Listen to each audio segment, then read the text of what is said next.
엔비디아를 사이에 둔 삼성과 SK의 맞대결. 엔비디아하고 떴다 하면 그냥 기업들 주가가 막 올라가니까. 신입부터 이번까지. 야, 누구야? 나와. 삼성을 어떻게 이기지? 이제 자존심을 건 그런 또 라이벌. 덕분에 삼성은 1992년부터 30년 넘게 세계 메모리 반도체 시장 1위를 꽉 잡고 있었지만 2025년 그 왕자를 SK 하이닉스에 넘겨줬죠. 그러니까. 동시에 SK 하이닉스는 지난 10월 사상 처음으로 시총 300조 원을 돌파하기도 했어요. 무려 30년 동안 1등의 그늘에 가려져 있던 만년 2등 SK 하이닉스가 어떻게 그리고 왜 이 시대에 앞으로 치고 나올 수 있었던 걸까요? 저는 그 비결을 파헤쳐봤습니다. SK 하이닉스의 시작은 언제였을까요? 라고 물어보고 싶은데 오늘 모임을 하면서 회원분들이 이미 다 답을 알고 계실 것 같아요. 제가 아까 얘기를 했었죠. 정주영 회장이 1982년 강기동 박사를 만나서 반도체 회사를 세우기 위한 자문을 구했죠.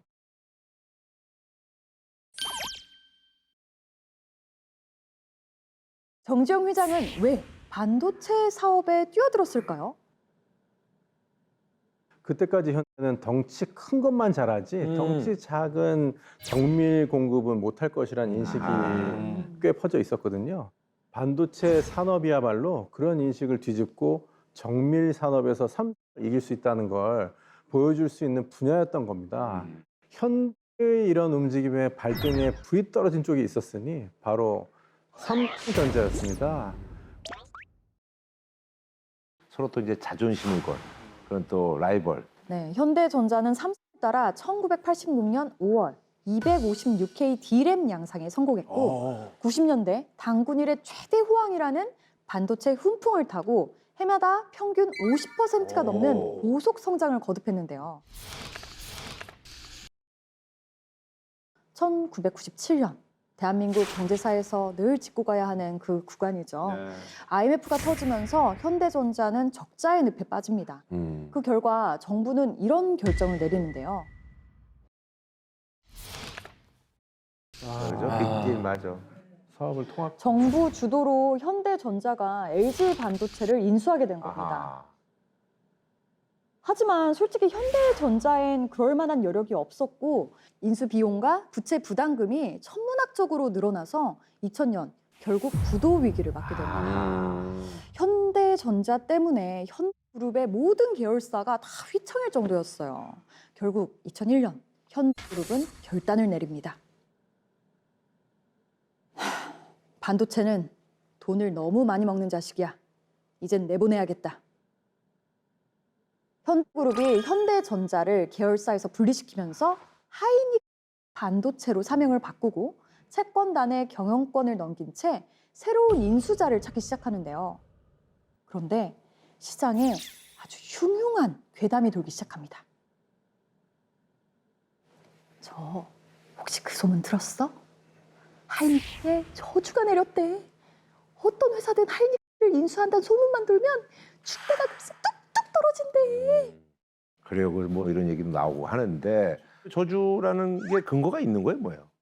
그러니까 이게 어느 정도 또 근거가 있다고 볼 수 있는 부분이 사실 2001년에는 정부와 채권단이 매각에 나섰지만 당시에 IT 버블 붕괴 여파로 PC 판매가 급감하던 때거든요. 전 세계 이제 경기가 너무 안 좋으니까. 그렇죠. 반도체 전망이 워낙 어두워진 탓에 정부도 검들지를 못했던 거예요. 삼성에도 제발 사달라고 여러 번 제안을 했어요.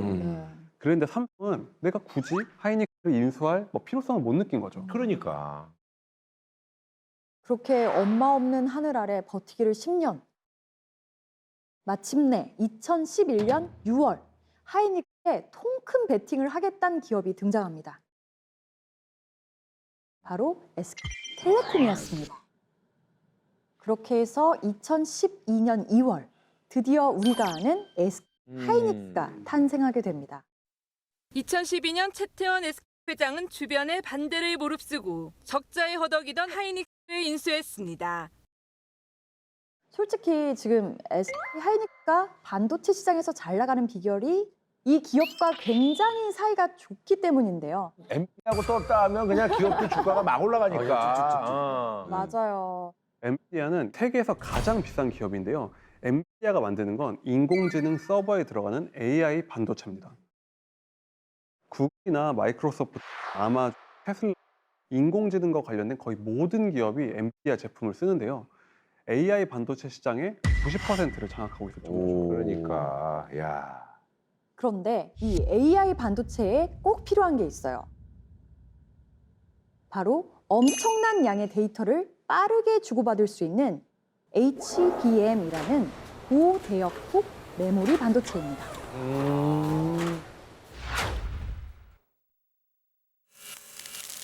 그리고 이 메모리가 SK하이닉스의 주력 제품이자 SK하이닉스와 엔비디아를 연결한 큐피트 화살이었던 거예요. 그렇다면 SK하이닉스는 이 HBM을 언제, 어떻게 만들게 된 걸까요?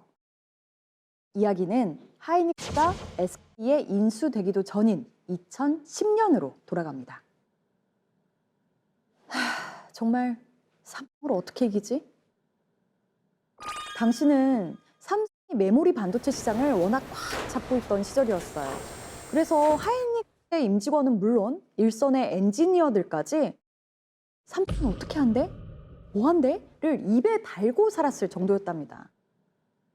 그런데 이때 뜻밖의 기회가 찾아왔어요. AMD라는 미국 반도체 회사가 이런 부탁을 했던 겁니다. 우리는 더 빠르고 더 용량이 큰 메모리를 찾고 있어요.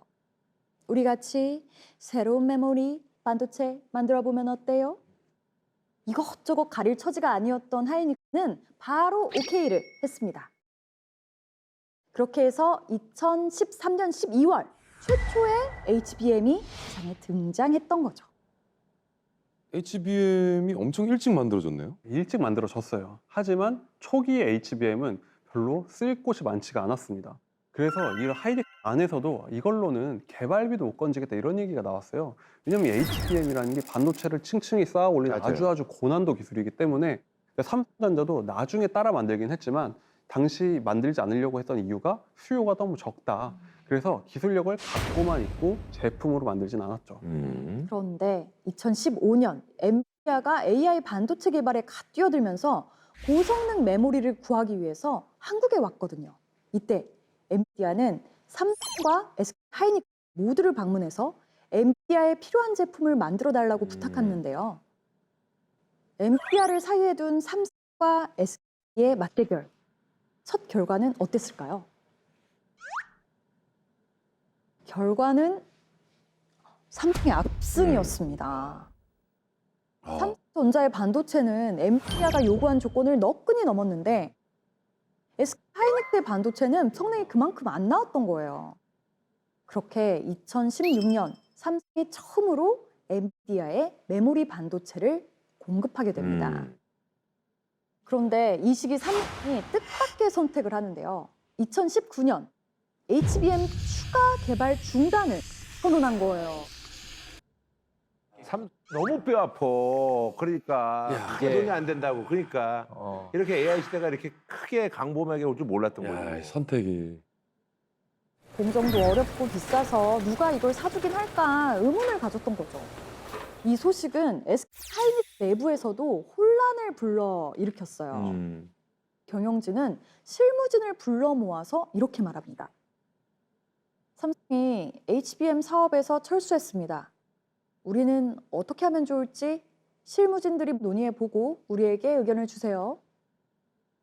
경영진이 일방적으로 결정하지 않고 실무 의견을 들었던 겁니다. 야, 그거 잘했네요.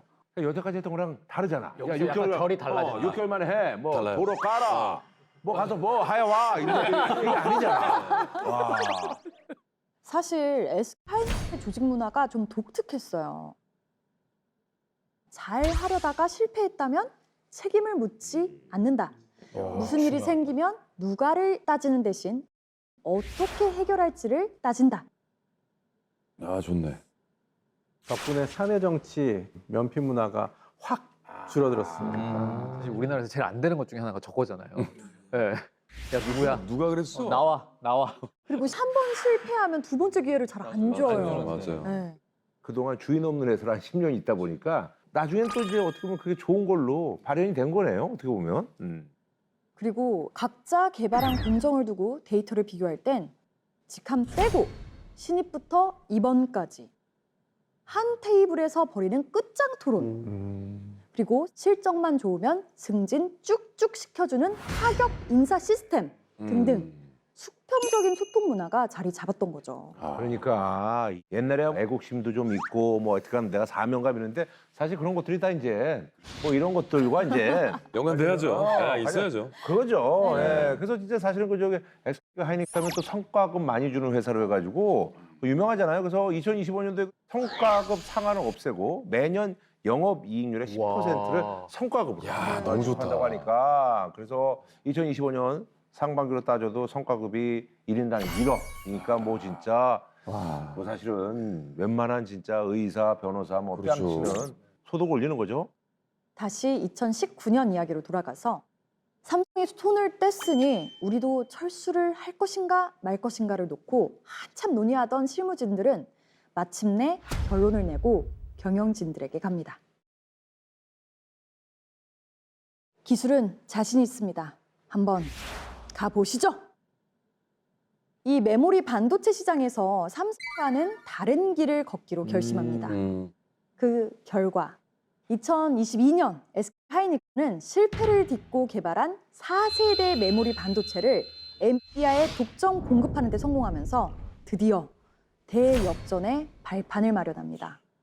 그리고 바로 그 해인 2022년 11월 30일 오픈 AI가 챗 GPT를 개발하면서 역사적인 전환점을 맞이하죠.